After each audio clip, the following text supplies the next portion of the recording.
જય શ્રી કૃષ્ણ મિત્રો, નિત્ય સત્સંગમાં આપ સૌનું સ્વાગત છે। આજે આપણે સાંભળીશું સૂર્યનારાયણ વ્રતની વિધિ તથા વ્રત કથા અને તેનું મહાત્મય। જો આ માહિતી તમને પસંદ પડે તો વિડીયોને લાઈક અને શેર કરી ચેનલને સબસ્ક્રાઇબ જરૂરથી કરજો।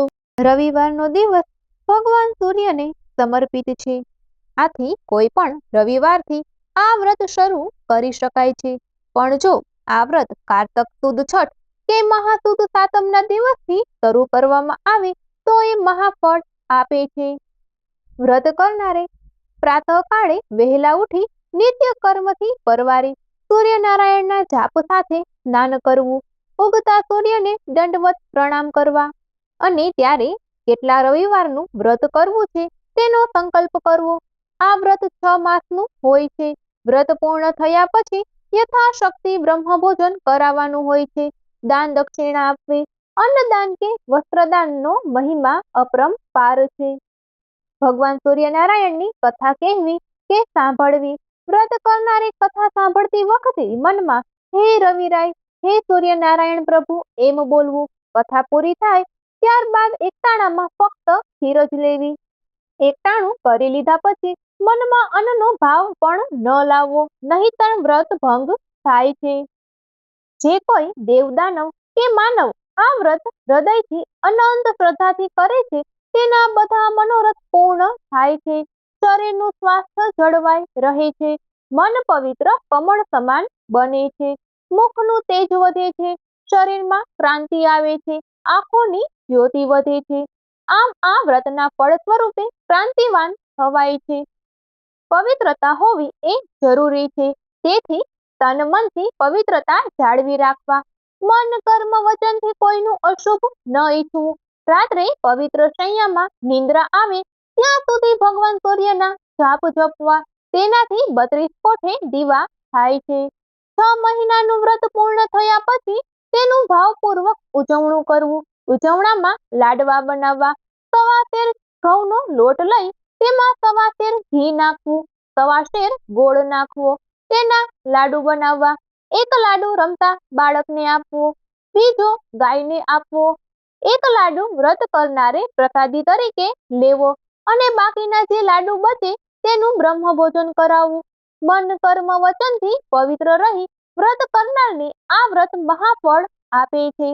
આ વ્રત કરનાર નિર્ધન હોય તો ધનવાન બને છે, રિદ્ધિ સિદ્ધિને પામે છે, સુખ સમૃદ્ધિ મળે છે, તેના રોગ અને દોષ દૂર થાય છે, વાંધ્યા હોય તો તેને સંતાનની પ્રાપ્તિ થાય છે, કુટુંબમાં કજિયા કલેશ હોય તો તે દૂર થાય છે અને શાંતિની શીતળ છાયા મળે છે।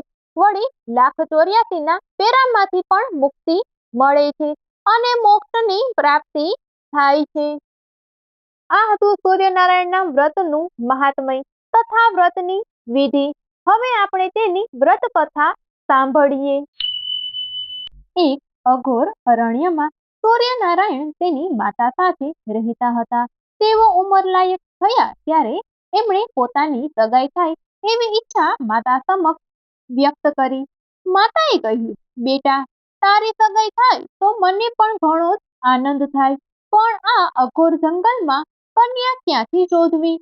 ત્યારે સૂર્યનારાયણ બોલ્યા, આ જંગલમાં એક રાણી બહેન રહી છે, તેને રન્નાદી નામની એક અતિ રૂપવાન પુત્રી છે, તેની સાથે મારા વિવાહ કરો। માએ શંકા વ્યક્ત કરી, બેટા, એ લોકો માનશે ખરા?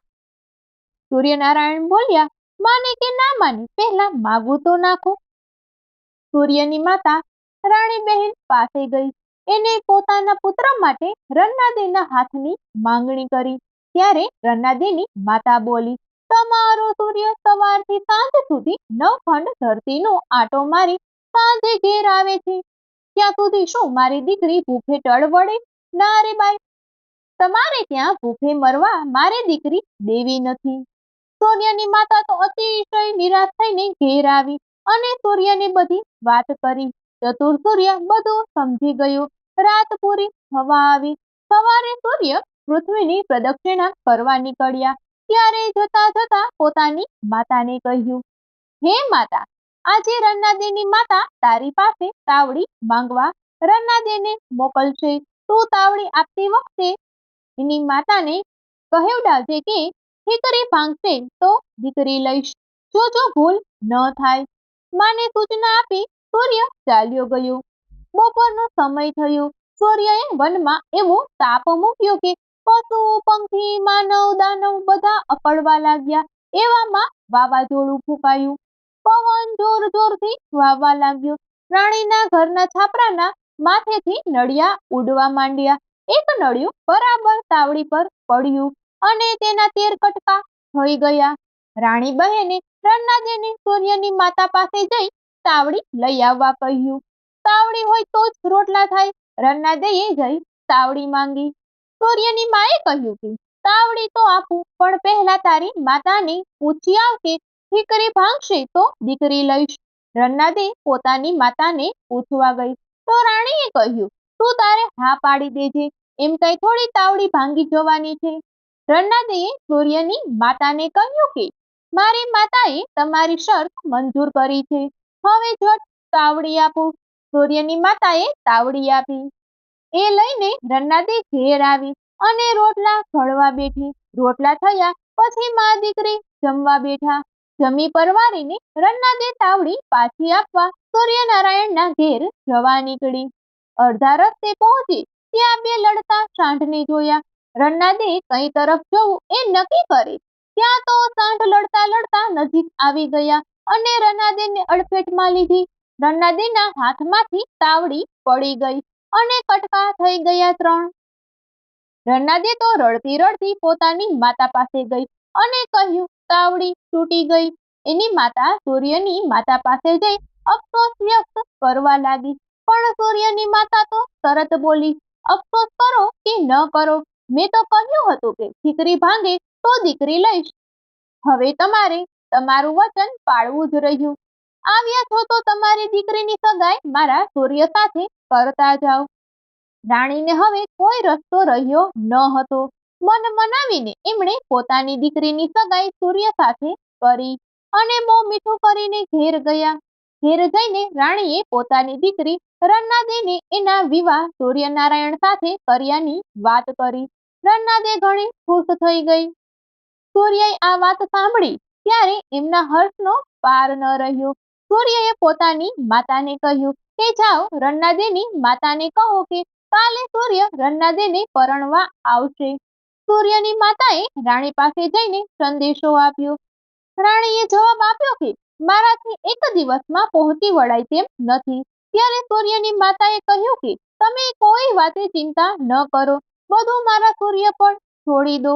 બીજે દિવસે સૂર્યનારાયણ પ્રદક્ષિણા કરવા નીકળ્યા. રાણીના નળિયા વગરના છાપરા માથેથી પસાર થયા ત્યાં મહેલ ઊભો થઈ ગયો.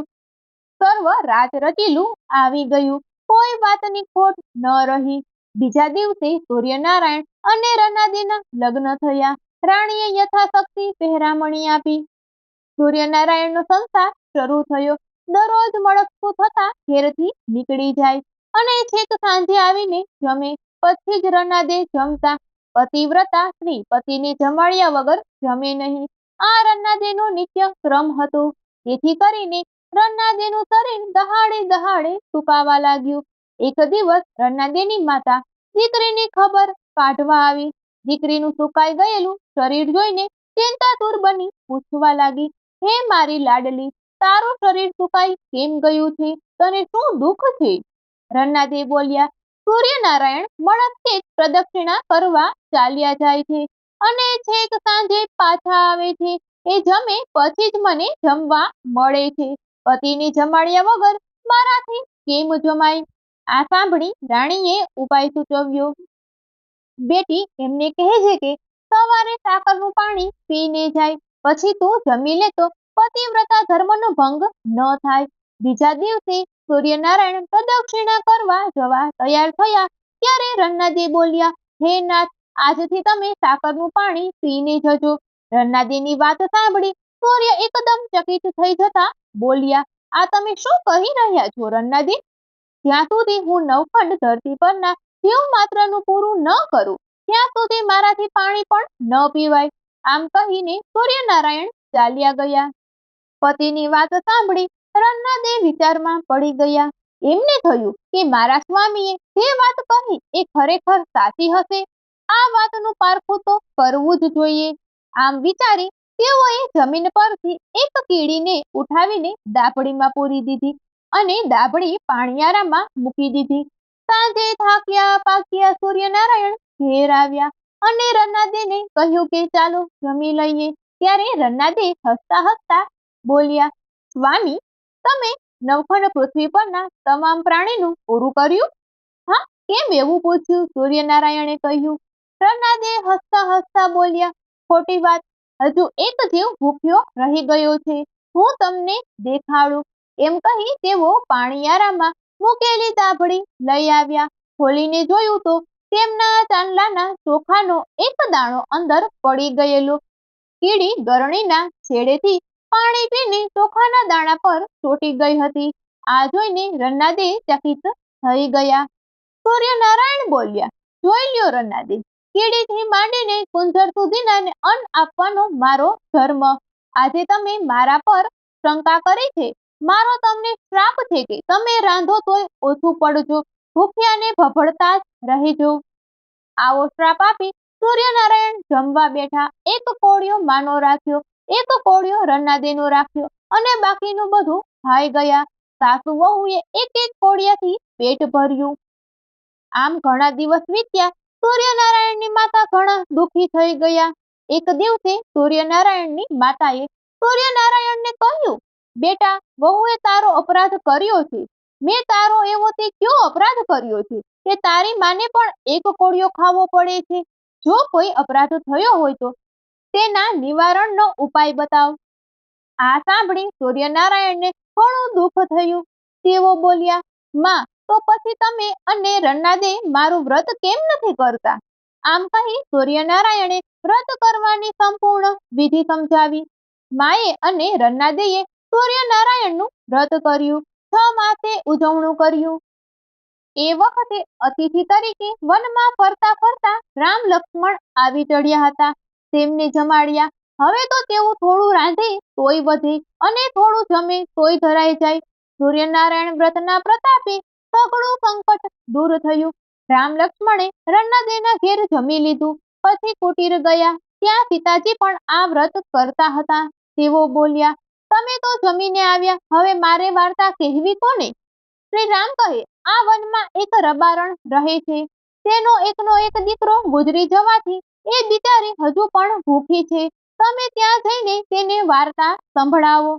સીતાજી રબારણને ત્યાં ગયા અને વાર્તા સંભળાવવા માંડી. વાર્તા પૂરી થતાં જ મૃત્યુ પામેલો છોકરો સજીવન થયો. આ જોઈ રબારણના આનંદનો પાર ન રહ્યો. એ સીતાજીના પગમાં પડી ગઈ અને સીતાજી પાસેથી વ્રતની વિધિ જાણી લઈ વ્રત કરવા લાગી. હે સૂર્યનારાયણ દેવ, જેમ આ બધાને ફળ્યા તેમ વ્રત કરનાર સર્વને ફળજો. જય સૂર્યનારાયણ દેવ. મિત્રો, આ હતી સૂર્યનારાયણ વ્રતની કથા.